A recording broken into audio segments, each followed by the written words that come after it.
പേടിക്കണ്ട, വിശ്വസിക്കുക മാത്രം ചെയ്യുക, അവൾ രക്ഷപ്പെടും. വിശുദ്ധ ലൂക്കായുടെ സുവിശേഷം 8:50 ഈശോ പറയുന്നു, മകളുടെ മരണവാർത്ത കേട്ട് തളർന്നുപോയ സിനഗോഗ് അധികാരിയായ ജൈറോസിനോട്. മരണത്തിൻ്റെ നിഴലിൽ പോലും അവിടുത്തെ അത്ഭുതകരമായ ശക്തിയിലുള്ള ഉറച്ച വിശ്വാസമാണ് നമുക്ക് വേണ്ടതെന്ന് ഈ വചനം നമ്മെ ഓർമ്മിപ്പിക്കുന്നു. ഭയവും സംശയവും നമ്മെ കീഴടക്കുമ്പോൾ ഈശോയുടെ വാക്കുകളിൽ ആശ്രയം അർപ്പിക്കുക എന്നത് ഒരു വലിയ വെല്ലുവിളിയും അതോടൊപ്പം ക്രിസ്തു അനുയായികളായ നമ്മുടെ കടമയുമാണ്.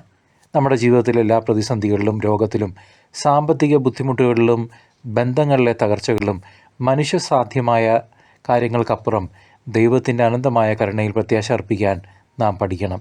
ജൈറോസിൻ്റെ വിശ്വാസം അവൻ്റെ മകൾക്ക് ജീവൻ തിരികെ നൽകിയതുപോലെ നമ്മുടെ വിശ്വാസവും അസാധ്യമെന്ന് തോന്നുന്ന സാഹചര്യങ്ങളിൽ ദൈവത്തിൻ്റെ മഹത്വം വെളിപ്പെടും.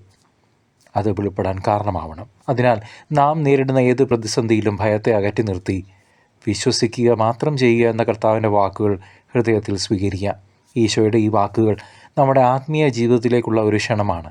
ഭയം പലപ്പോഴും ദൈവത്തിലുള്ള നമ്മുടെ ആശ്രയത്തെ ഇല്ലാതാക്കുന്നു. എന്നാൽ ദൈവപുത്രനായ ഈശോയ്ക്ക് മരണത്തിന്മേലും സർവ്വ കാര്യങ്ങളിന്മേലും അധികാരമുണ്ടെന്ന സത്യം നാം മറക്കരുത്. ഈ സുവിശേഷ ഭാഗം നമ്മെ പഠിപ്പിക്കുന്നത് വിശ്വാസം കേവലം ഒരു ഭൗതികമായ അറിവല്ല, മറിച്ച് പ്രായോഗികമായ ഒരു ജീവിത രീതിയാണെന്നാണ്. നമ്മുടെ പ്രാർത്ഥനകൾക്ക് ഉത്തരം ലഭിക്കാൻ ദൈവഹിതത്തിന് പൂർണ്ണമായി നമ്മെ തന്നെ സമർപ്പിക്കാൻ നാം തയ്യാറാകണം. മരണമടഞ്ഞ എന്ന് ലോകം വിധി എഴുതിയ മകളെ കർത്താവായ യേശു ഉയർപ്പിച്ചത് കർത്താവിൻ്റെ വാക്കിൻ്റെ ശക്തിയിലാണ്. ഓർക്കുക, വചനത്താൽ ദൈവം ലോകത്തെയും ഇതിലുള്ള എല്ലാത്തിനെയും സൃഷ്ടിച്ചു.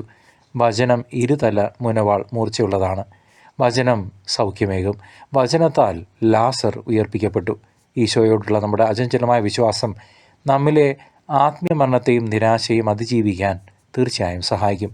വിശുദ്ധ ബലിപീഠത്തിന് മുൻപിൽ നിൽക്കുമ്പോൾ, കർത്താവിൻ്റെ കുരിശുരൂപത്തിന് മുൻപിൽ നിൽക്കുമ്പോൾ, വേദപുസ്തകം എടുക്കുമ്പോൾ, വചനം കേൾക്കുമ്പോൾ, ധ്യാനിക്കുമ്പോൾ ഭയത്തിന് പകരം വിശ്വാസത്താൽ നമ്മുടെ ഹൃദയം നിറയണം.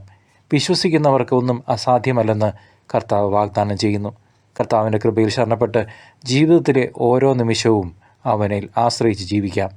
വിശ്വസിച്ചാൽ നീയും മഹത്വം ദർശിക്കും.